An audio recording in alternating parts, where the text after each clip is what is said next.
Introducing Zach Davis and Josh Anderson with the SoundMoney Podcast. Hello and welcome to this week's episode of SoundMoney, Sound Principles of Believers podcast. My name is Josh Anderson. Here today with Zach Davis. How are you, Zach? Good, Josh. How's it going? It is awesome. What an amazing day. It's a great day to be with the listeners today as we share part 2 of our 3-part series on personal life goals and challenging yourself. And so I know for me, I'm super excited. After hearing last week's episode and being a part of it, I'm super excited for today and to be able to dive into your experience on with a Dall sheep hunt in Alaska, where you learned some pretty valuable lessons about yourself and setting personal goals and challenging yourself and what it really means to go through those experiences by choice, not by demand. And so, Zach, today I'd like to maybe just jump in and let you share with the listeners your experience with why you wanted to go Dall sheep hunting, what you wanted to do there. And by the way, for those listeners who hate hunting and think hunting's disgusting and terrible, I apologize for this, that you don't see what we see. For us, hunting is not about killing animals. Like now, we love to eat the animals. Don't get me wrong. We love to feed our families all natural animals from around the world, but has very little to do with the actual harvesting of an animal. It has to do with being in nature, challenging ourselves, being part of the elements, and doing what people have done for now 6,000 years on the earth, and that is get out in the woods and around the world and be at one with nature. And so, Zach, maybe start people off today by what it is about this experience in this Dall sheep hunt and going on it. Why did you want to do it? What was the genesis of it? What made you want to be a part of that?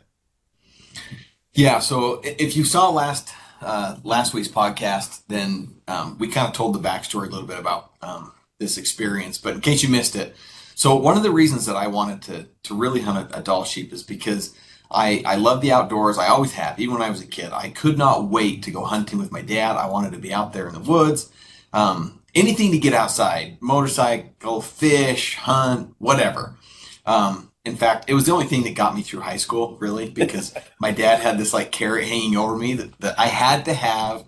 I think it was a C. That's pretty low standards. but that was really high standards for my dad, right? He knew that if he didn't hang, like, he knew I wasn't getting C's, even if, I was in trouble. But anyway, so he would always tell me, he's like, you got to have at least a C in your classes or I'm not taking you out of school to go hunting, right? You're not going. And so that was kind of my motivation. And every Saturday morning, I would watch this show called Wild America by Marty Stauffer. And I love the show. Like I can still hear the the line at the end, the music plays as he's done, until next time, I'm Marty Stauffer. Enjoy our Wild America. I'm like, this is so cool. This guy has this job that he just goes around the country and he films and all these animals and gets, really close. And he had one episode one time where he had, I loved sheep. Like he had filmed other episodes with Rocky Mountain Bighorn sheep, which are really cool too.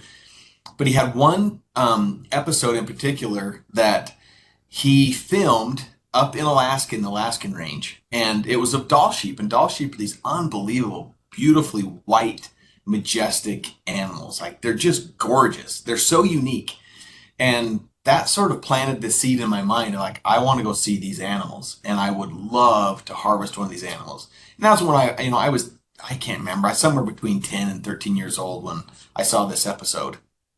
And so, but then it's kind of like one of those things where you put it in the back of your mind, you're like, yeah, it's probably never going to happen, whatever.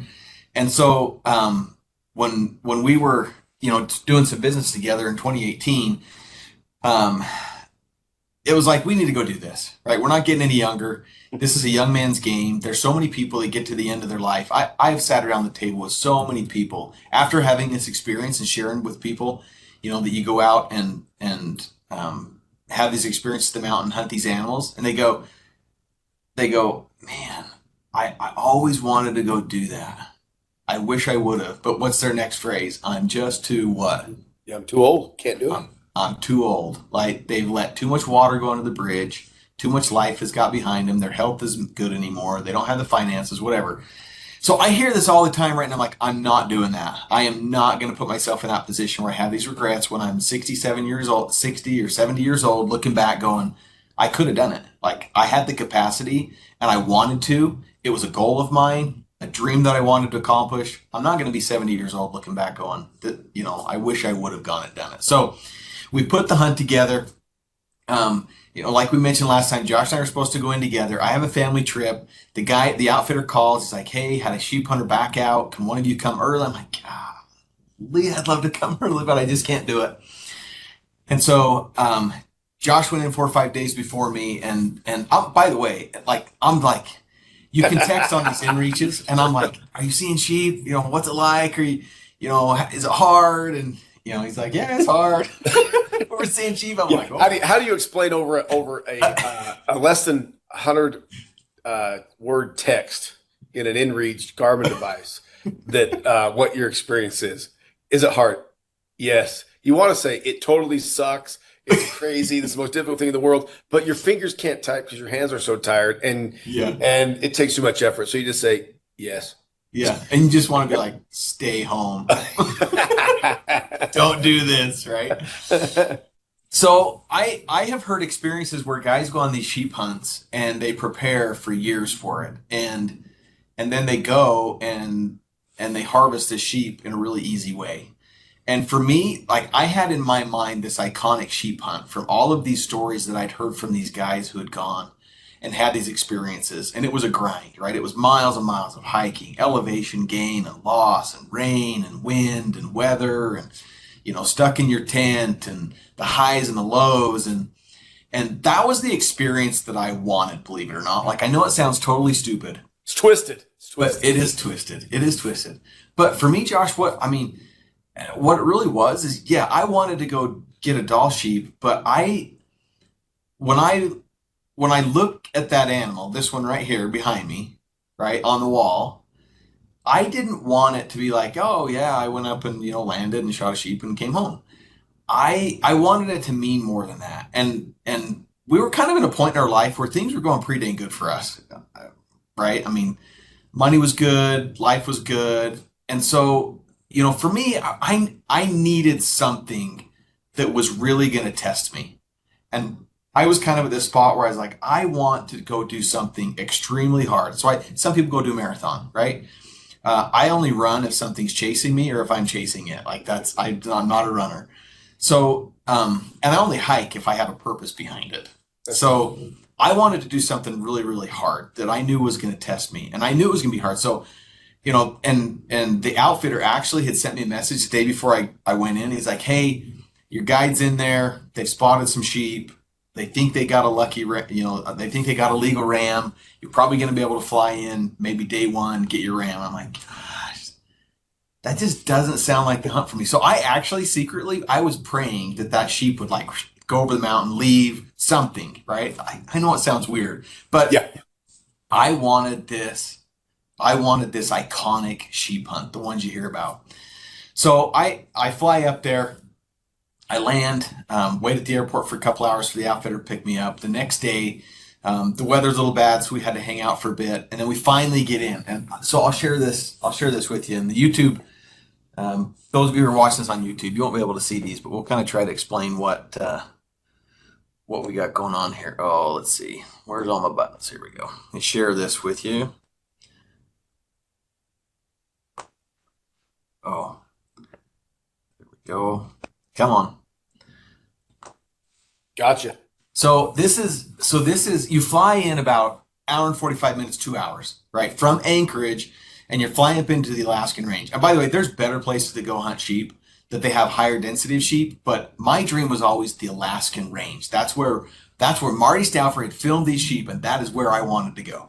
So we fly into this mountain, and I'd never been in one of these little airplanes before, but if you look on the screen, like, these airplanes are not very big. You can barely fit all your gear and two guys in these things. They have great big wheels that let you land in the tundra or down on the beaches and the rocks or wherever. And so you fly in here, and the first time you land in one of these, you're like, the pilot's like, we're gonna land right there, and you're like, wait, I went, no, we're not going to land right there. Like, there's a runway up here, right?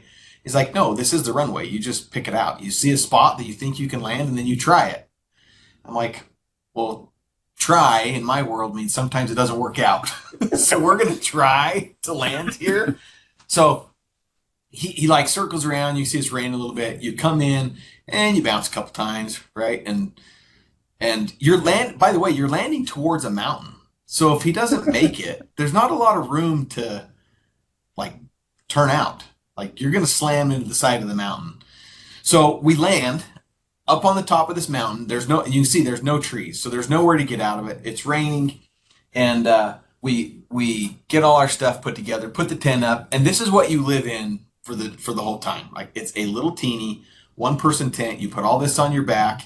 By the way, you know the weather's going to be bad, so you take something that you can read because you're going to be caught in your tent for a while. And so this is the Taj Mahal for the Alaskan Range. Like, this is 5-star. This is what you're living in. And I'll just make a comment there. My body isn't very good, and I would say my biggest fear at first was I'm gonna have to sleep on the rocks every day, right, for like 10 to 14 days. I'm gonna tell you, it's so hard on your body. I never felt so good sleeping on rocks in all my life. You can sleep pretty good on rocks if you're tired. Oh, you are wore out by the end of the day. You can pretty much sleep on anything. It's no problem. So you can't harvest the sheep on the day that you fly, right? So we fly in the morning, we start hiking, we look around, we find some sheep, but you have to wait at least 12 hours from when you land to when you can actually harvest a sheep. And so I actually had a really interesting experience, because when I landed, I had a guide who was from back in Michigan, I believe. And we start looking around, we find some sheep, we make a little hike, and we're like, okay, there's some sheep there that we think we can go after the next day. Now, remember, in the back of my mind, I'm like, I hope this isn't just a one-day deal. And because I told the outfitter, by the way, I'm like, if we harvest a sheep on day 1, like, don't come get me for 10 days. Because I booked this thing for 10 days. I got food for 10 days, and I'm staying for 10 days. I want the experience. Oh, I had no idea that I was going to get what you were asking for? What I was asking for, yeah. So we hike up this mountain. We get up the next morning. We hike up this mountain where we'd seen some sheep. When we get to the top, we're kind of traversing these cliffs, and absolutely gorgeous. Like, I'm just taking it in. It's breathtaking. It's intimidating. It's daunting. You're looking around at these mountains. And I got to admit, by the way, when I put my pack on for the first time and started up those mountains, I had trained before, like hiked around the mountains here at home, put my pack on. I had prepared. I got to admit, when I put that pack on and made the first hike up the first mountain, I might be in trouble. I don't know if I can pack this thing around for 10 days. Like, I don't know how you felt when you did it, but yeah, we had trained for 2 years. We've packed, I don't even know, hundreds of elk off the mountain, right? Hundreds. And with our kids and all the first time you pack that pack on with all your gear and what you got to live for 2 weeks, and you start up those shell mountains, your first thought is, I don't know that any human can do this, let alone me. But what human can do this? Yeah, what have I got myself into, right? So we get up on top of this mountain. We find some sheep. We're kind of looking at them. Sheep goes over the mountain. All of a sudden, my guide gets this message from the outfitter. Says, hey, you need to hike back down to camp. We're going to fly in, pick you up. Your dad's not doing well. He's got some heart issues.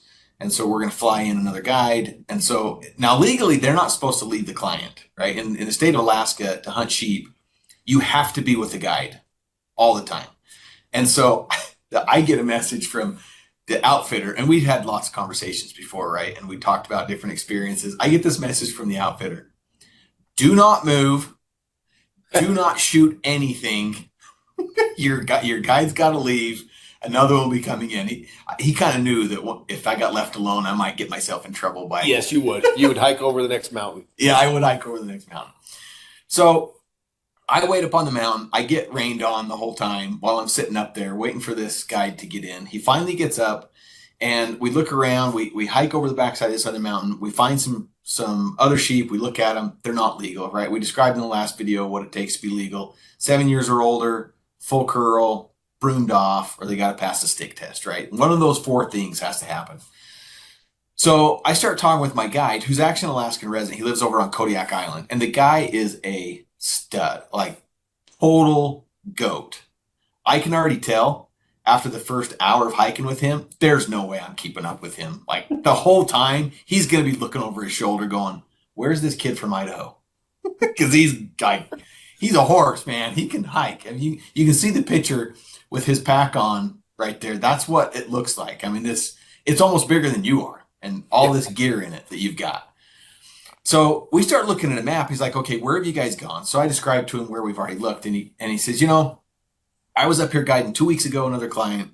We kind of looked over this area. I don't think there's any legal rams in this area. We're going to go to a different spot. I'm like, okay, that sounds awesome. So we start looking at a map and he's like, I think we want to go right here. I'm looking at the map going, now my wife, I had a my wife moment, because when we go on vacation road trips with my wife, we always find something cool to do, and you're always going to have an adventure. But she'll look at a map and she'll go, oh, let's go. I found this deal on TripAdvisor. Let's go over here. Well, she looks on a map and it looks like it's this far away, right? Like inches on the map. And then I pull it up. I'm like, dear, that's 7 hours away. It's like, oh, I didn't know. So you go, right, and you do it. So I'm looking at this map going, it doesn't look very far. We start doing the math. It's 10 miles. I'm like, well, wait, so we're going to hike over there for 10 miles. He's like, yeah, we got to get into new country, because this country, it's been looked over. There's already been a few people in there. So we go back to camp late that night. We go to bed. We decide we're going to get up at 4 o'clock in the morning, and then we're going to go make this hike to get over there. Now, the whole time you're looking for sheep. So it's not just like your head down going, right? You're still looking, trying to find sheep. But we come down off the mountain from where we had camped, and this is what we have. Like on the screen, you can see them. We're going into the alders. Everything above the river bottoms is above alpine. So there's no trees, there's no brush. It's just rocks, shell, and tundra.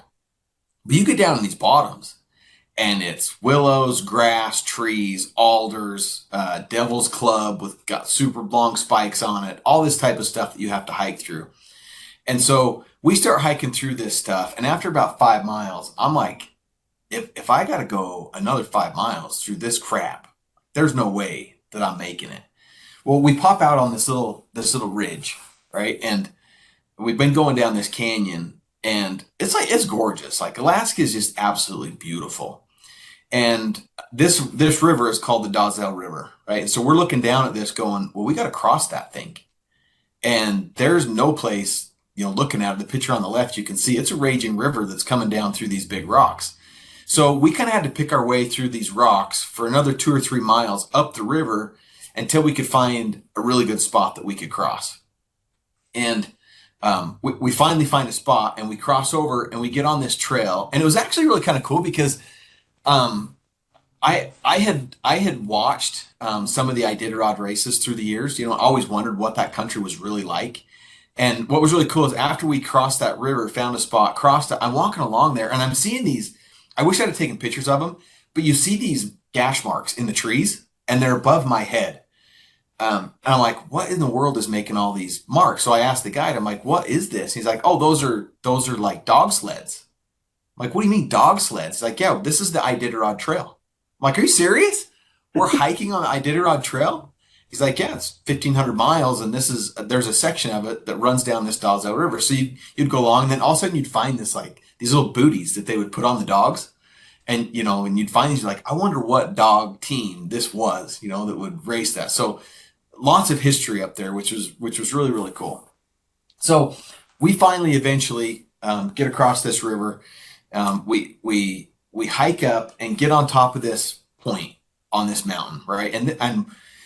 And we've gone about 10 miles. By the way, he hikes me up this ridge that we look at the map. We're like, I think we can get from here to there. We probably hike this ridge for 2 miles and then get cliffed out. Oh. And so everything, yeah, and your legs are burning and your lungs are burning and you're tired and you want to quit. And you've already hiked for 8 or 9 miles for the day. And you got to turn around and hike all the way back down the 2 miles of this mountain to get back in the bottom to go find a new ridge, right? And so we climb up through this ridge, and we get on top, and there's kind of something funny that happens. I don't know if you had this experience, but you get on top of these mountains and you start looking and you can see forever, and it's like this just majestic picture that you're seeing. You can see the rainbow that's in this image. The weather wasn't awesome for us. It was foggy lots of days, rain most of the days. We're in the mid 40s, which actually was kind of nice when you're hiking because you get so stinking hot. But we get to the top here, and I think my guide could see it in my face, just like this. This is incredible. And he goes, you know what's really sad about this moment? And I think that this is like in life too, in lots of other experiences. And I'm like, well, there's nothing sad about this moment. This is unbelievable. And he goes, the problem is you're going to go home and you're going to tell this story, and you're going to try to help people understand what this is really like in the experience. And they will just look at you with a look like, I don't get it. Right. And it's true. Is that so true? Like, unless you meet another sheep hunter or someone who has gone and done it, you can tell the story and they're like, okay, that's. I always say, Zach, when in life, we have to, in order for somebody to truly appreciate something, they have to go through it. Right. And then once two people have gone through it together, they can speak a different language, right, to each other because they have the shared experience. And I understand looking at this picture, right? Like I woke up one Sunday morning in Alaska. The sun came up, looking out over a vista that's only a few miles from where this picture's taken. And I can remember thinking as I prayed to my Heavenly Father, this is the greatest Sunday morning I've ever experienced. This is the greatest I've had, right? Just a view by myself looking out as the mist of the morning started, right? And you don't get that unless you've been through it, right? Unless you've gone through what it takes to hike to the top of that mountain to stand there. And yeah, and you could, unbelievable. And someone could drop you off here in a helicopter, and you still it wouldn't be the same. Wouldn't mean the same. It just wouldn't be the same. I mean, hiking to this point, it has been hours and hours and miles of thick, nasty alders and climbing through boulders and traversing around cliffs and crossing the river. And honestly, there was lots of times I'm following my guide and he's like getting further and further away from me. And I'm thinking, there's no way I can do this, but I wanted this, right? This is what I wanted. And now all of a sudden I'm here and I'm starting to question everything about what I wanted. Like, can I really do this? Am I mentally tough enough and physically tough enough to hack it? Can I pack this 70-pound pack all over these mountains and do it long enough to be able to put myself in a spot and an opportunity to harvest a sheep? And there was lots of times where, he's walking along and I'm like, he'd probably never know if I just stopped and took a break and, and caught up with him. But it was like this internal thing that you had to go dig into to find, to just go one more step, right? And just to keep moving on. The SEALs say it all the time. That one of their phrases that they say all the time is, the easy day was yesterday. Mm-hmm. The easy day was yesterday. It's like no easy day. I mean, it's just going to get harder and harder from here. So we hike up on top of this mountain, and we've gone. I'll show you here in a second a couple of pictures. We had to traverse some like glaciers and get up over these waterfalls, like super sketchy. And we get up on top, and we've sat here for about an hour, and we're glassing around, and you're just looking for these little white specks, right? These white sheep that are anywhere in these mountains, and we're looking a long, long ways away. And I'm thinking, like, when we hunt elk, you don't look 4 or 5 mountains away because you can't get to them, right? It's like, we're not going that far. Because you go back to the camper every night or back to camp and sleep in a nice warm bed, and you're like, okay, we'll go back out the next day. There is no camper. There is no fire. By the way, there's nothing to burn up here. So when you're wet and you're cold, right, you're wet and cold and miserable. There is no drying out. And so, that it's like you're looking across here going, if we find a sheep over there, how in the world are we going to get to it? There is no way. There's times, Zach, that I found myself in those experiences actually going, when we're glassing, like that picture's probably a 7-mile journey to that mountain. That in the back of my mind, I'm going, I really hope we don't find a sheep over there. Amen. I really hope they're not living right there. Don't be living right there.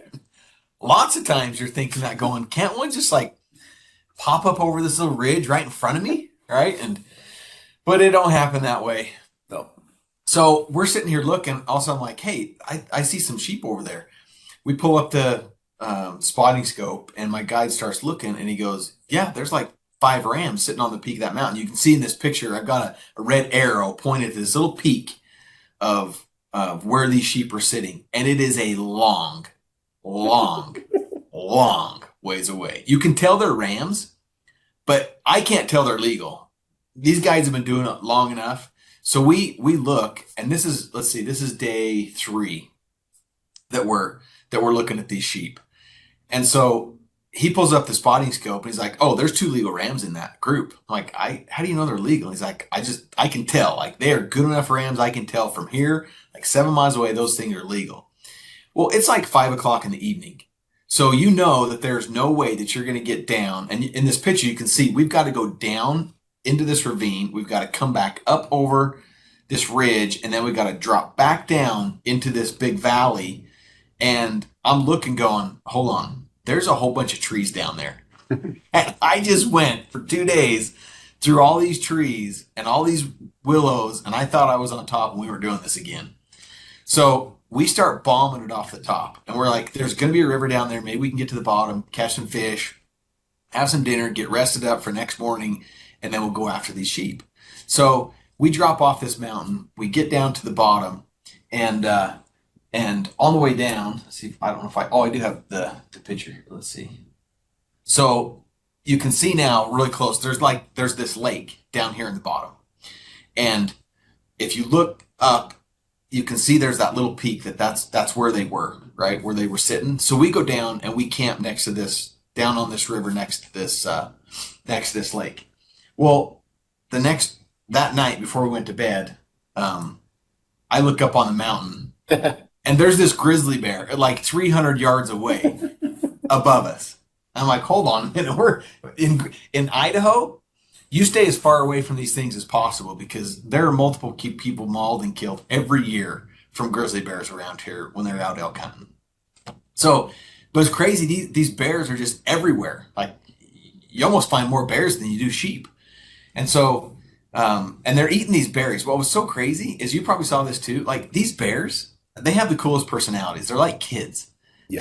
They would get up in these berry patches and they would like face downhill and get out on their bellies with their arms spread open like this. And they would just like slide down the mountain through these berry patches and they would just chomp and chomp and chomp and sit and eat all these blueberries. Like it was the coolest thing to watch them. It was incredible.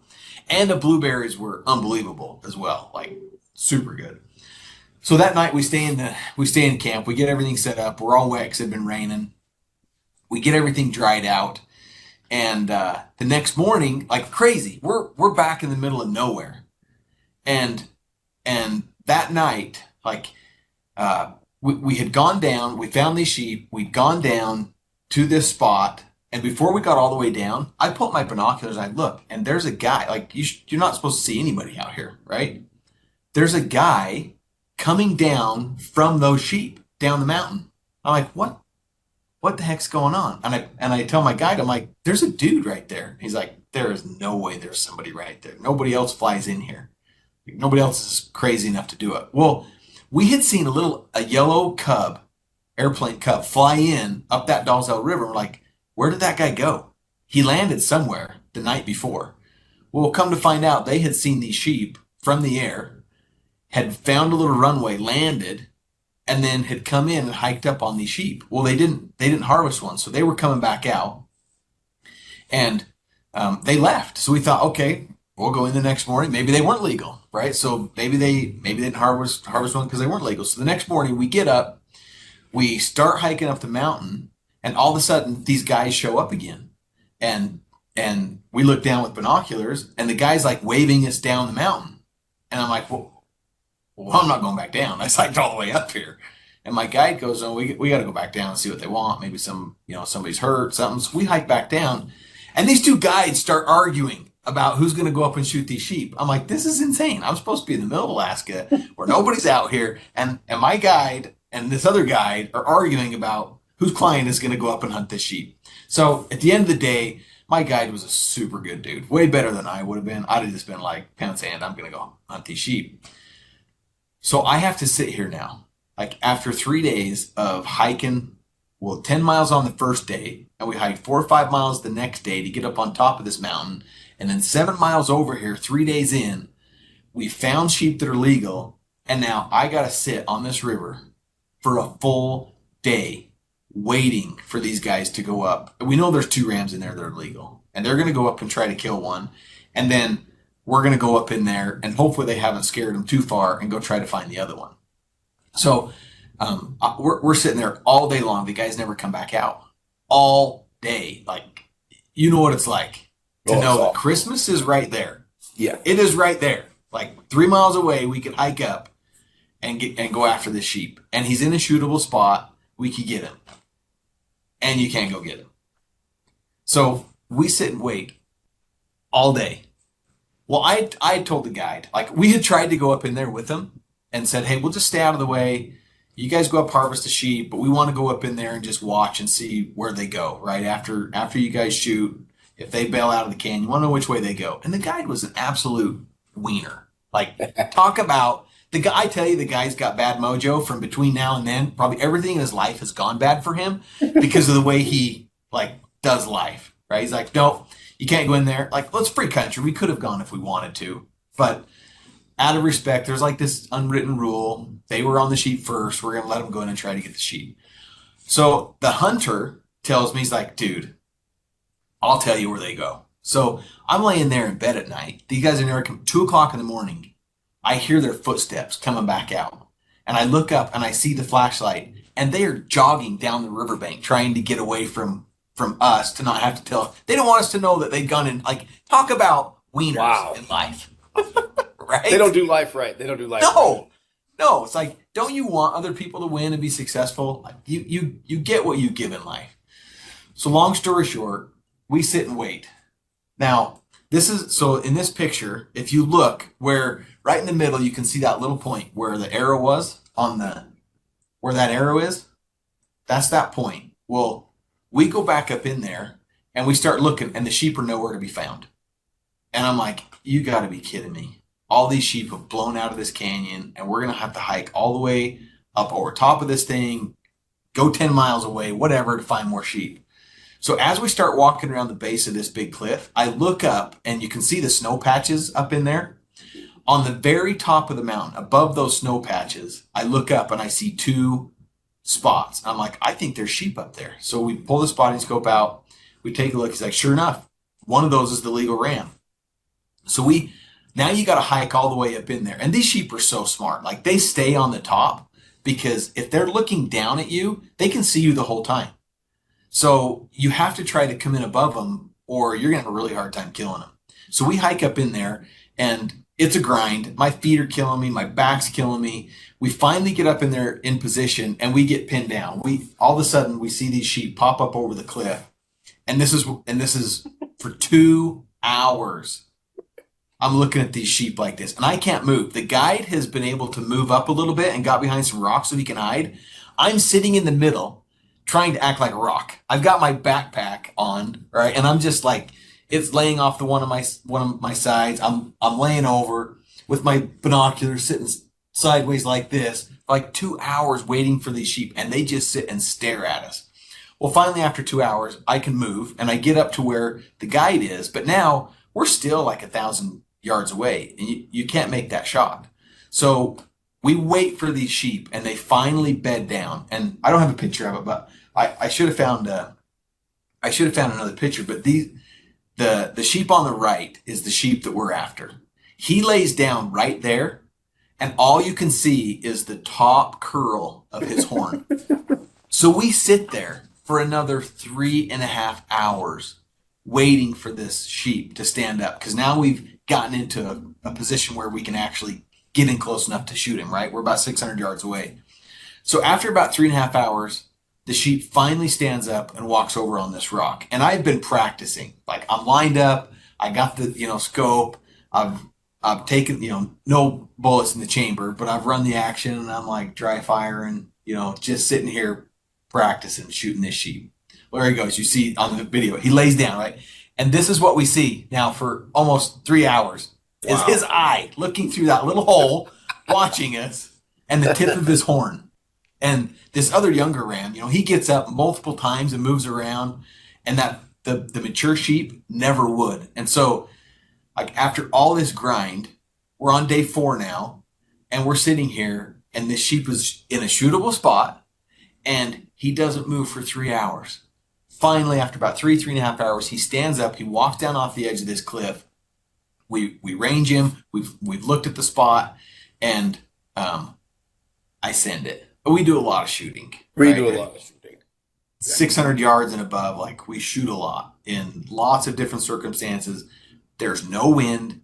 It's perfect. I can see bugs in my rifle scope, and they're just fluttering around. They're not blowing in the wind. So I slowly press the trigger, and all of a sudden this sheep jumps, right? And it's like, after 4 days of grinding, it's done. We have hammered this sheep. He goes down, and we start high-fiving, celebrating, and all of a sudden he stands back up and he starts walking, and my guide's like, shoot him again. So now he's running across the side of the mountain, and we can't figure out what's going on. It's like a good hit. He's like, I don't understand. If you can see the screen right now and you're looking, right behind the shoulder is right where you would want to place the bullet, right? For a clean, ethical kill, get the sheep down. And my guide's like, it's red, like there's blood. You hammered him. And to this day, I still have no idea what happened. But this sheep basically runs across the mountain. I shoot a few more times, but 600 yards moving. Like, at this point, you're just lobbing bullets, hoping to run into it. He goes up over the top of this mountain, right? So the ridge in the middle, he was behind that, way up in that snow. So he goes over the top of the mountain. Well, now we're sitting there going, okay, what are we gonna go do? And my guide's like, well, we're just gonna have to hike up there and see if we can find blood, get back on him, and maybe we get back on him tomorrow and harvest him, right? Well, I'm sick. There's nothing worse than shooting an animal and not getting an ethical kill, right? Now I know this thing is wounded. I don't know where I've hit him. We can see the blood. We think it's a great hit. So I'm on that point of like excited because we know we know where he went. We know we hit him. He's wounded, but I'm also on that point of despair where it's like, I just screwed this up. We just hiked all this way, and my guide has put all this work in. I've put all this work in, all this training and effort, the money, the time, and I didn't get my job done, right? My guide's job was to put me on the sheep. My job was to get the sheep killed, and I screwed it up somehow. And so we're sitting there talking about it, and he can tell I'm a little bit defeated. He's like, don't worry, we'll find the sheep. It's all good. We'll hike up there. So we put our packs on. We take about 10 steps, and this huge cloud comes over the mountain, and it just downpours. Well, Josh, what happens to tracks and blood trail when it rains? It's gone. And in that country, everything turns into a waterfall because there's no soil. Everything's washed off the mountain. Yeah. So now it's like we can hike up there, but there's no way we're going to find blood. And he went off the back of the mountain pretty fast. So we knew he was still covering country. So we decide that instead of going up there, we'll hike the 2 hours back down to camp that we've hiked up there to get him. We'll pack everything up. And then the next morning, we've got to go about 12 miles up the backside of this mountain, and we've got to go around up through this saddle to get into the country that he's in, because we can't get up through the cliffs over where he's gone. It's too rugged and too steep. So to get all your gear over at is impossible. So we got to go up this canyon, hike all the way around, and then see if we can find him the next day. So after a grueling, so Josh showed some pictures last time of the straight up in that shell. After hours and hours of hiking, and by the way, we get around to the backside and we start hiking up this waterfall, and I look over and there's this shiny object laying in the tundra, and I kind of traverse over there. It's the wing of an airplane. You're up in this country in the middle of nowhere, and you've just flown in this little teeny airplane, and you see an airplane parts that have crashed, right? And you're like, okay, people die doing this stuff. It starts to get really real. So we start hiking up this thing, and we get to the top and get up to the saddle. And the whole time, like, you're fighting the demons now in your mind of defeat, right? I've screwed it up. I didn't get the sheep killed. Are we going to find him? Are we not going to find him? Because at any minute the weather can turn, the fog can set in, and it's done. You can't, like, you go out and you can hunt in it, but you can't see. And you can't hunt what you can't see because the fog gets too thick.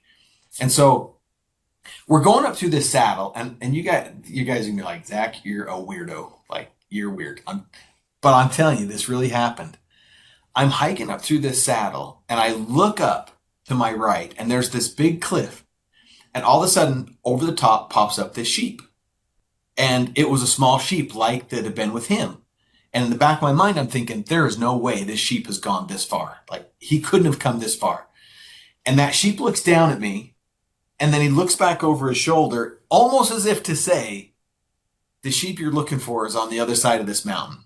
And I don't tell my guide this, because he's gonna like, what do you think you are, some animal whisperer? Right? Talking to the animals, you come crazy guy out here in the middle of nowhere.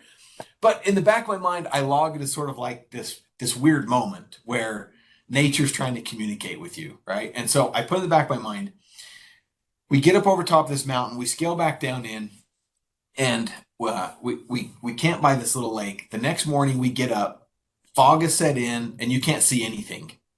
And so we sit there for like 4 hours waiting for the fog to lift. It finally lifts a little bit. And so we hike up this, it was like 3 or 4 miles that we had to hike up through this ravine to go look to see. Now we're on the backside where he had gone, right? From the other side of the mountain, we'd had to come all the way around. So we hike up in there about 3 or 4 miles. We're looking around. We don't see him. We don't see blood, no evidence of him. And then the fog sets in. We have to go back to camp. For 2 days, Josh, 2 days, I'm sitting in this tent with the fog so thick that you can't see anything. You've had this experience before where you've wounded an animal and there's nothing you can do about it. Like, the weather's so bad and you can't, there's no way you're going to go find him, right? So I'm beating myself up for 2 days sitting in this tent going, I've screwed it up. We're never going to find him. And we in those 2 days, we were able to make a couple little small hikes out of there, but nothing significant. So finally, on the 3rd day, we get up in the morning, the fog has broke, and we can finally get out and hunt. So we take off and we go look in all these different ravines, all these pockets where we think he might have been. Like, we're scaling all these cliffs. But by the way, we get up on top. It's been raining so hard for the last couple of days. We get up on top of this big mountain, and we're standing there. You talk about, like, in the last episode, you talked about some of these experiences where it's like you could die doing this. Yep. We're standing on top of this mountain, looking straight down this cliff into this huge ravine with all this shale. And all of a sudden, I hear this huge racket. And I look over, and there is part of the mountain that is 100 yards away from me that was as big as a house that all of a sudden separates off the top of this mountain and just starts crashing down this ravine, making this noise, knocking all these huge rocks off and rolling for a mile down to the bottom of this thing. And I'm looking going, I think I'm going to back up a little bit because this whole mountain could just fall off, right? So we don't find the sheep. The next morning, we've got 2 more days, and I'm supposed to be out of there. Like, the airplane scheduled to pick me up back where we landed. We've got about 16 and a half, 17 miles that we got to hike to get back to the runway. You know, we're thinking, okay, we got to go find a different sheep, or we got to just bail, get back. So I told the guide, I'm look, I have this feeling that we need to go up around the backside of this. Because remember, I saw that the sheep that we had not gone up in that canyon. And it was like, it was so far the opposite direction that there is no way that the sheep could have gone that far. So I tell him, like, before we leave, I just have to, for my own sanity, we have to go look up around the backside of this. He's like, it would be really crazy that he went that far over this thing, but we can go look. So It takes us about a half a day to hike back up around the backside of this mountain where I'd seen this sheep look. We get up in there, absolutely gorgeous, beautiful country, waterfalls, scenic. We see a bunch of caribou. We see some other ewes and some lambs. Absolutely gorgeous, but no sheep. And now I'm like, why would I have had this feeling? Like, this is the dumbest thing. It's silly that I hiked us all the way. We should have gone up a different canyon, closer to where the sheep was. I'm totally second guessing every decision I'm making now. Well, we're sitting there, and I look down the bottom of this big canyon, and I turn to the guide, and I'm like, hey, how often have you ever seen a sheep in the bottom, down in the alder? He's like, they don't go down the bottoms. They stay on the top. They drink out of little pools. Like, they're never down there. I'm like, well, look, there are 2 sheep down there in the bottom of this ravine. And he pulls up the spotting scope and he looks and he goes, dude, I think one of those is your sheep. He's kind of limping. And so now we bail off the top of this thing, and we've got to go about 2 miles down to the bottom of this ravine, and we're going to try to get ahead of these sheep because now they're starting to head up the other side of this mountain. Well, you know how hard it is to traverse this stuff. You don't hurry in any of it. You don't hurry anywhere there. Number one, it's dangerous because you start hurrying and you trip and fall, whatever. You break a leg, arm. It's life flight. Like, they got to fly you out of there. So we bail off the bottom of this thing and start going off the top. Remember, this guy's a mule, and he is so far ahead of me that it's ridiculous. I'm as embarrassed as ever because I can't keep up with this guy. We get down the bottom, and I'm sucking wind going, there's no way that I'm going to get to the up and beat these rams. We finally make it up to where the canyon these rams had gone up into. And we sneak around the corner, and there they are, 2 rams sitting there. And so he's like, hey, get your gun up, get it ready, get all set up. Because if one of these rams is yours, we need to take him right here. So I get all set up. I got my scope on the one that I think is him. I'm laying there. And we talked about last time how these guys don't know how to count. So for like 45 minutes, we're looking at these sheep. You can see the 2 dots right down in the bottom of this little canyon towards where the gun is pointed. And he's sitting there going 1, 2, 3, 4, 5, 6, and my finger's on the trigger. Like, safety's off, finger on the trigger. I am squeezing, waiting for. As soon as he says 8, it's gone. Right? 7. I'm like, where's 8? I'm like, dude, it's got to be him. After about an hour of looking this sheep over, he's like, it's not him, and he's not a legal ram. We can't take him. And I'd already wounded this one anyway. So in the back of my mind, I wasn't going to shoot another ram, right? I needed this ram. This was my ram.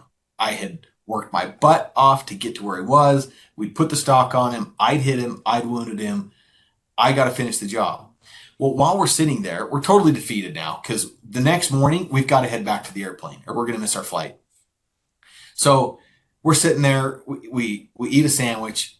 We look back across the canyon and we see some caribou. I've got a caribou tag. So I look over and I see some caribou. I put them up in the spotting scope. I'm like, well, those look like really good caribou. I said, are any of those like big? He goes, I don't know. I'm a sheep hunter. I don't know what a big caribou is. I'm like, oh, great. Okay. My guide has no idea what a big caribou is. So we're kind of sitting there looking at him. We're like, I don't think we want to hike this caribou 16 miles, even if we did shoot him. So we start making our way back down to the bottom so we can climb all the way back to the top to drop all the way back into the backside where we've been staying. Well, as we're going, I look onto the opposite side of the canyon which is we got to go up over that and to the other side of the mountain. I look down the canyon a ways and I see a sheep standing out on this little grassy cliff. So, we stop, we pull up the spotting scope, and we look and we go, that looks like the sheep that was with the other sheep.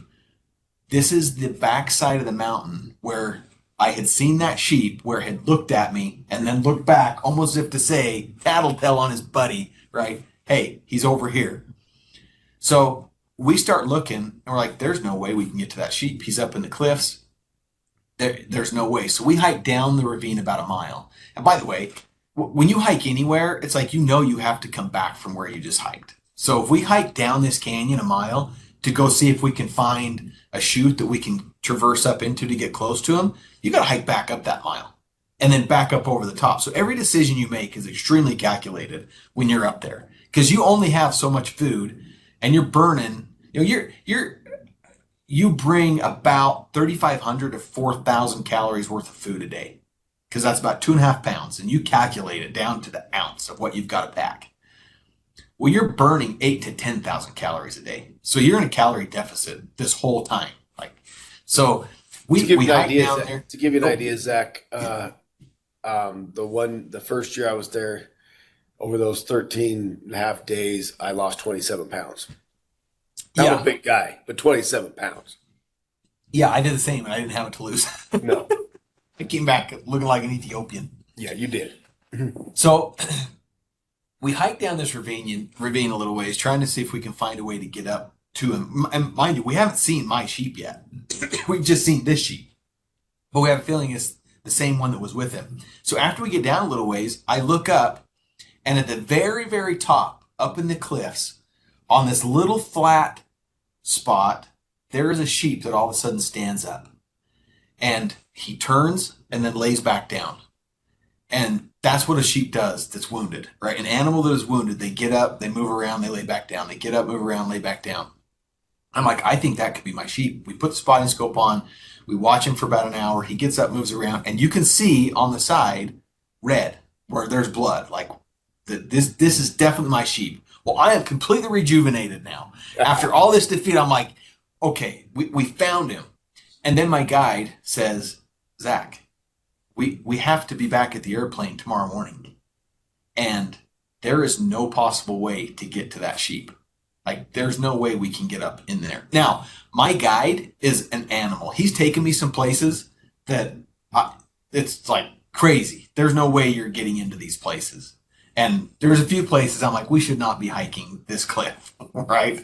So for him to say there's no way to get there, I believe him. And so we decide that we're going to go back to camp. We're going to radio back to Anchorage through the InReach GPS deal and see if the plane can come back a day later. So we go back to camp. Now we have to hike all the way back up, all the way over and down back into camp from where we come. We get back to the camp, and actually before we go back to camp, we went to the top, and then we took the ridge line and hiked all the way up and thought, well, if we can get above him, maybe we can come down from above him and we can get in from there. We get within 800 yards and we can see him. And so my guide's like, you're a long range shooter. Just, can you shoot him at 800 yards? I'm like, dude, I missed at 600. My confidence is gone. Like, to lay back down and take an 800-yard shot and not be able to get to him, because that was the other thing. He's like, even if you shoot him, we probably can't get to him. But we need to put this ram down. Like, we've wounded him. So we sit there for 45 minutes debating on whether we're going to take the shot or not. I finally decided I'm not going to shoot. And we can't go any farther because we're cliffed out. Like, there's no possible way to get any closer to him. So we go back down the next morning, and we're like, well, let's hike back up the next morning and we'll see if he's moved or if we can get a shot.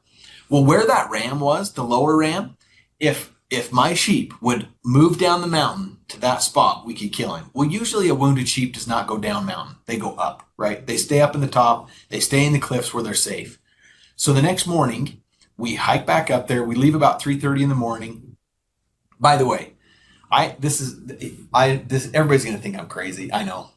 I'm laying in my tent that night, right? And we've found the sheep. The outfitter's given us one more day to get it done before he sends the plane back in. So I'm laying in my tent, by the way, from the moment we get back. We have some dinner. It's like 11 o'clock at night. I go to bed. I'm laying in the tent, and all night long, I am just like envisioning holding that sheep, right? And the horns. I can feel those horns in my hand. I can smell him. Like, all night, I'm envisioning it. And I had this like crazy impression that you'll shoot the sheep by 9:30 in the morning. That clear thought came to me. By 9:30, you'll be holding this sheep. And that is what I held in my mind all night long, right? By 9:30, it will be done. You'll have achieved your goal. I don't tell my guide this because, again, I don't want to think I'm crazy. So we get up the next morning, 3:30 in the morning. We hike back up. It's about noon before we get to the very top.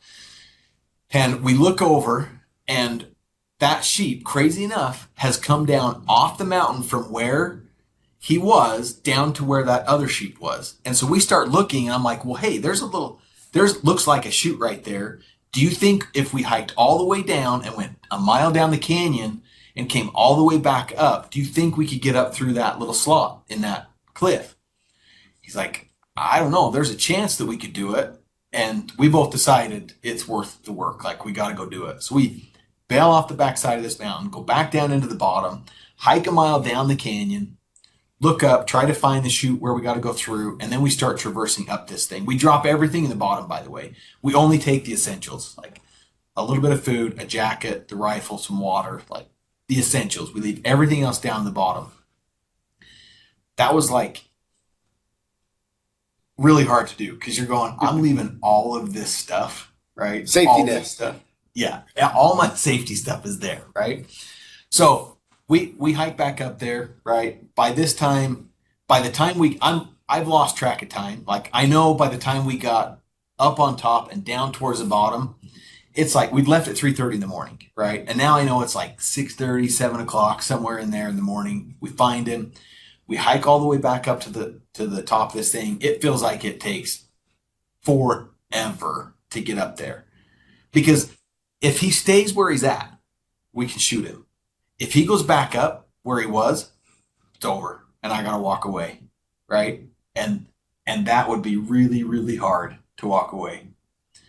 We finally get all the way up there, and it is so stinking steep that we have to take our trekking. I wish I'd taken a picture of this. We have to take our trekking poles and wedge them into a rock and then hang the straps of our backpacks on those trekking poles so our backpacks don't roll all the way back to the bottom of the mountain. Like, we're literally standing with our toes in the mountain on the top, looking over this top. And as we peek over there he is. He is laying down in the exact spot that we have left him, and the other ram is sitting next to him. And we get all lined up. We get a range. He's 300 yards. Now, my rifle is zeroed at what, Josh? 200. 300. So Sorry, 300. At 300. So it's like done deal, magic, right? So we sit there, and all of a sudden, you would not believe it, I am just getting ready to shoot, and a big cloud rolls over the top of the mountain, and the fog rolls in, and he disappears. Oh. Gone. We're sitting there after all of this. We're like on what day? 10, 11? I didn't even keep track anymore. And I think we're 80 miles in at this point, and probably like 50 or 60,000 feet of elevation gain and loss over all this time. And all of a sudden, this fog rolls in, and he is gone. You can't see him anymore. We sit there for like 30 minutes waiting, hoping the fog lifts. It'll lift just a little bit. You could barely see him. And then it would settle back in and disappear. And it's like, it would be like your parents giving you a birthday present and then being like, oh, sorry, yeah, you can't have that, right? And then 30 minutes later being like, maybe I'll give it to you. And then taking it back away from you. Like Christmas coming and going all day long, and you never get to get your gift, right? Finally, that fog lifts just a little bit, and we can see him. We range him. He stands up, and he starts walking, goes around the backside of this cliff. I'm like, this thing is falling apart. The wheels are coming off the track. It has been perfect to this point. There is no, like, we have to get this done. He walks around the back of this big rock, and then all of a sudden appears, and I send it. Down he goes, right? And at this point, by the way, we're not 100% sure that we're going to be able to retrieve him. Because where he is, he's up in these nasty cliffs. He's got to roll a long ways to get out of the cliffs for us to even get to him. We can't get from where we are. There's a big ravine between us. We can't get from where we are across the mountain to him. So we shoot this sheep, and now my guide, he starts tumbling, right? And my guide's like, yes, no, stop. Because my guide's thinking he's going to be all tore up, hair gone, horns broke, whatever. I'm like, no, go. I'm thinking roll to the very bottom of this mountain because I do not want to hike back up to this thing, right? Just want to go. So, yes, just go. So he disappears out of sight down the mountain, right? It is like, you know the feeling. I just start bawling like crazy, embarrassing, right? Grown man on the mountain. I am so stinking emotional. And it's like the hardest thing I've ever done in my life. And we just accomplished it, right? And I look over, and my guide is bawling. Like we have battled for 11 days together doing this. And I mean, the emotion just, it overcomes you when you accomplish something that's that difficult that you've been trying to do. Now, keep in mind, we still don't know if we can recover the sheep. So there's still, I mean, the highs and lows of this, it is more highs and lows than anything I've ever had in my life in a 10-day period. It's like 1 minute you're on cloud nine, the next minute you're at the pit of despair, right? You felt the same thing on your hunt the year before, or a couple weeks before. So we're high-fiving, doing the thing. I'm like, oh, wait. I turn over to him and I go, what time is it? He looks at his watch. What time did I tell you I'd have that sheep shot? 9:35. It was on the dot. On the dot. I couldn't even believe it. I'm like, this is insane. Call it manifesting, call it God, good luck, whatever. Like, it was on the dot. The time that I had been thinking the night before and the impression that I got that sheep would be dead on the mountain, it was on the dot. So we gather up all our stuff. We hike back down the bottom of this thing. Now, the tricky part is we don't know what ravine he's in from the bottom. Like it doesn't look the same. You can't tell. So we had ranged, right, 300 yards to the dot of where he was and the canyon that he fell into. So we had to hike all the way back to the bottom and then go down the canyon. And we'd ranged down the canyon about 300 yards and went, okay, to that rock is 300 yards. We go to that rock and then you start looking up and going, well, there's like 5 big canyons right here. Which one is he in? And so now we hike up there. Keep in mind, it's about 9:30 when we shoot him.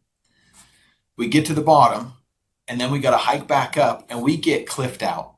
And there's like 2 small little ravines that we can go up, and then we're to as high as we can go up in these cliffs, and we have not found my sheep. And it's been hours.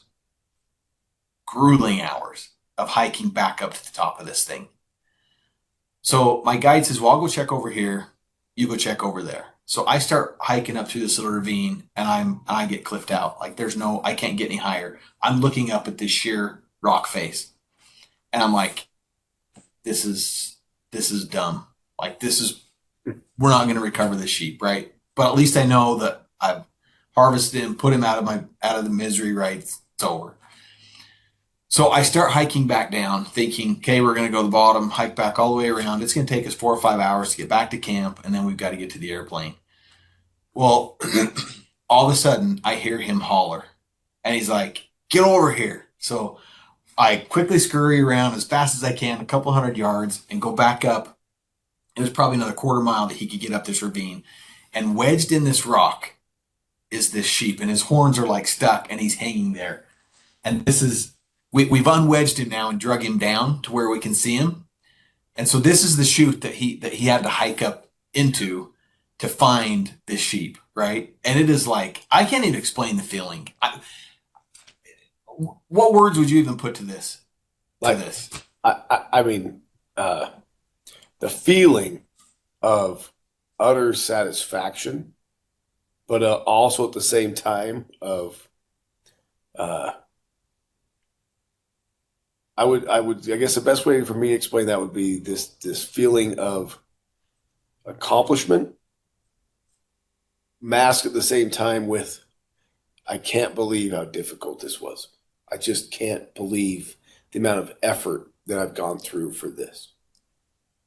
Yeah. I mean, look at that chute. Like, you see that creek down there at the bottom, that river down at the bottom, how tiny it looks. That's a real river down there. And you had to come down around that and then up that nasty chute. I mean, it's grueling. It's grueling. Yeah.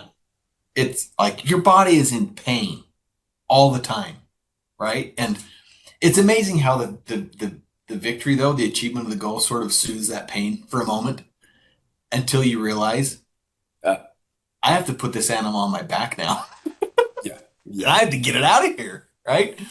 So we get it cleaned up as best we can, get it in the pack. Now we have been told you have to be at the airstrip at 9:30 on this day, or I'm not flying you out for another 5 days. Because these pilots, man, they're flying people in and out all the time. And they've got these small windows, weather delays, all this stuff. So you have to be where you say, because if they fly over and they don't see you, they don't even land.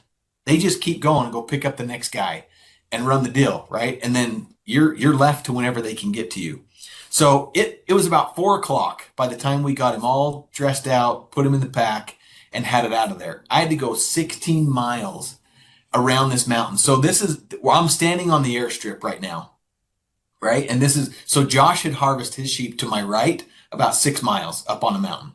And so I'm standing on the airstrip. And just to give you an idea of where this sheep was, if you look way, way in the back, those little teeny, that bowl that you can see up there with the teeny specks of snow, if you turn and go up that canyon about another 3 miles, he was on the backside of that thing. So we would hike over that mountain every day in the camp, hunting in this drainage, looking for him, right? Well, he was on the other side. So now we're on the other side. The packer is on this side by the lake with some of the gear that, tent and his stuff and sleeping bags. So we send a message to him and say, hey, sheep down, we got him, pack up everything that you've got and get it to the airstrip. We'll get the sheep and everything else. So I've got to hike 16 miles now on the backside of this mountain around this whole thing and then come up this mountain to get on top of the airstrip. Talk about absolutely grueling with a new, I don't know what those things weigh. The horns alone are 45 pounds. Yeah. Yeah. And you've got the hide, the meat, you've got all your gear, clothes, all this stuff. The only thing I didn't have is I didn't have my tent, right? Because I'd left it there and we took everything else with us in case we got stuck on the other side. We were just going to sleep out on the rocks, right? Under the sky. So we hike around this thing and the bottom of that, guess what there is? Alders and willows and thorns. Yes, alders and willows and thorns. Yeah, miserable. So we hike around this thing and we got to the airstrip we had to be there at 9:30 the next morning. At 2:00 in the morning, we finally get to the airstrip and we are so stinking tired. We didn't put tents up. We just laid out under the open stars. It was raining. We got wet. It was cold and miserable, but we were so done. And the sound of that airplane the next morning coming in was like music to my ears. Seriously, one of the hardest things I'd ever done. I got every single experience I wanted on the sheep hunt. I wanted hard, I wanted steep, I wanted tough, I wanted wind, I wanted weather. We got all of it. Like everything I wanted, I got it. And I would never, ever, ever in a million years pray for that experience again. Because it was so stinking tough. But the crazy thing is, like, I look back at that experience so many times, and it is the anchor, right? When I got something hard coming, or life throws you a curveball. I about lost my son a few years ago. I don't know how many times I went back to this experience because there were so many times where you're hiking up these mountains, and you just knew that you could not do it.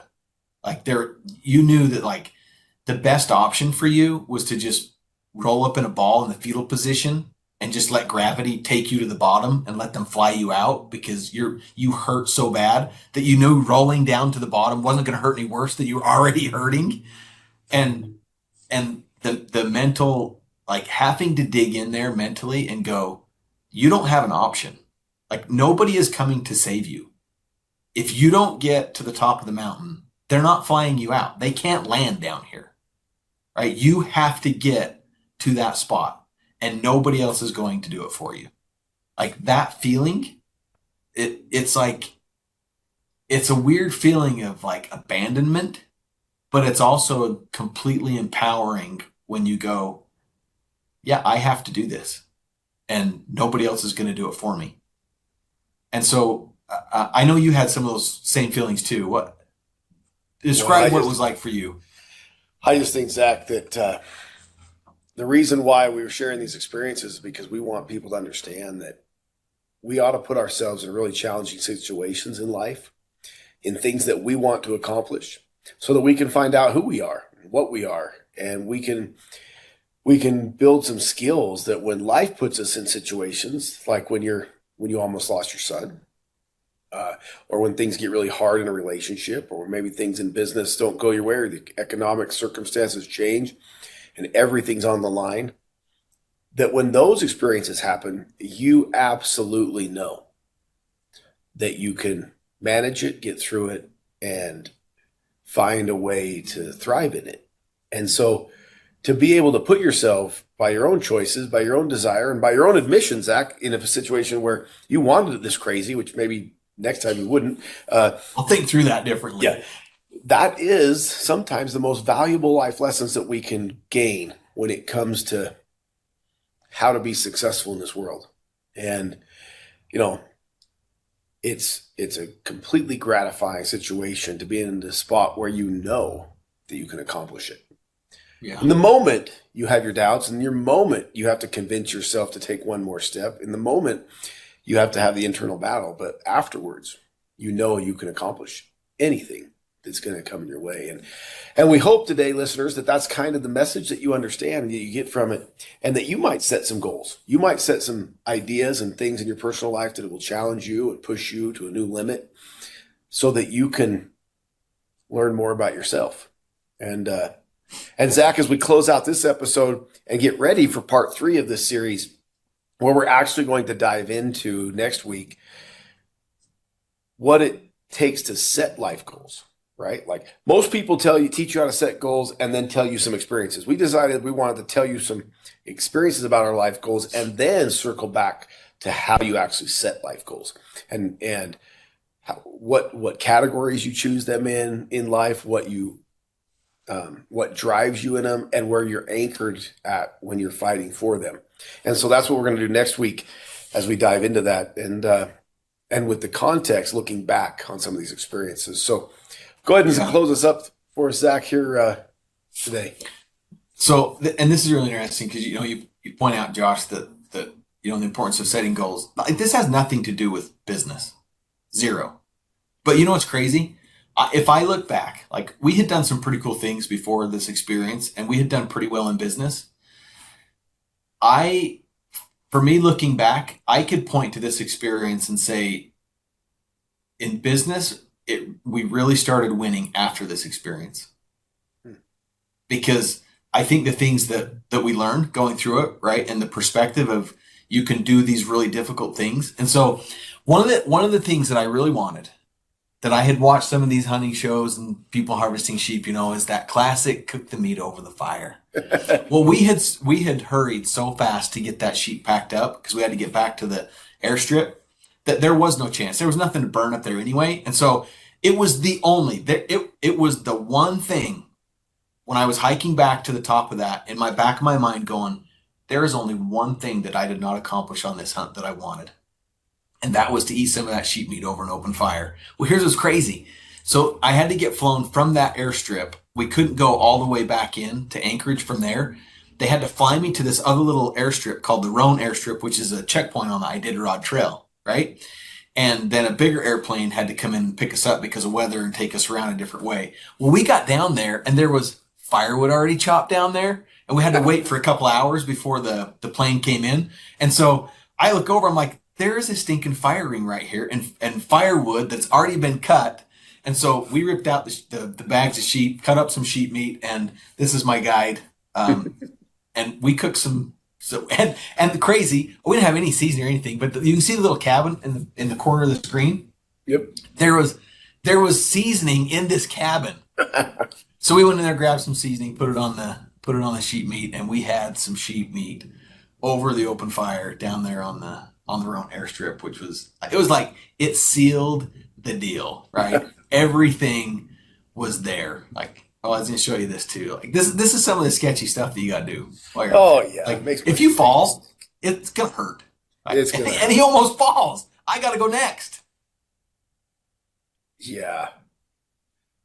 Like you can see this at any minute, that snow could break away, right? And slide down. But oh yeah, he's sitting on a piece of snow that's melting. Yeah. Loose shell on a cliff. It's going to totally go good. Yeah, with 70 pounds on your back. Yeah. Right, and then he looks back and gives me a thumbs up like, oh, that wasn't that bad. I'm like, that's not too bad. You're good. You're good. Yeah, I watched you almost fall. It's crazy. Yeah. So anyway, that's my experience with the sheep hunt. It was absolutely incredible and a once in a lifetime opportunity that I it really is one of those moments you look back and go, it's an anchor. Like when things get hard, I go back to that and go, if I can do that, I can do almost every single thing in life. And, setting those goals and making myself go through that and putting me against the mountain and against my own mind, right, that really made it happen. So it was fun to share that experience with you. Hopefully some of the listeners got, something out of it, and it was kind of fun to hear anyway. And we'll wrap up some of the principles the next episode of how we applied some of those principles and how you can in your goal setting and what it can really mean for you inside business and outside business. But, one of those, interestingly enough, this had nothing to do with business, but I can see 1,000 different ways where it's influenced the business decisions that we've made and the success that we've had over the years in business. Perfect, Zach. We appreciate all the listeners being with us today. Tune in next time as we dive into the how to set these goals, how to make them a reality, and more importantly, what are some of the guiding principles behind achieving your high-level personal life goals that can drive you in your business success, your relationship success, and at home. And so appreciate everybody being with us today. We see you next time on the Sound Money, Sound Principles of Believers podcast. Everybody have a great week. See you next time. See you, everybody.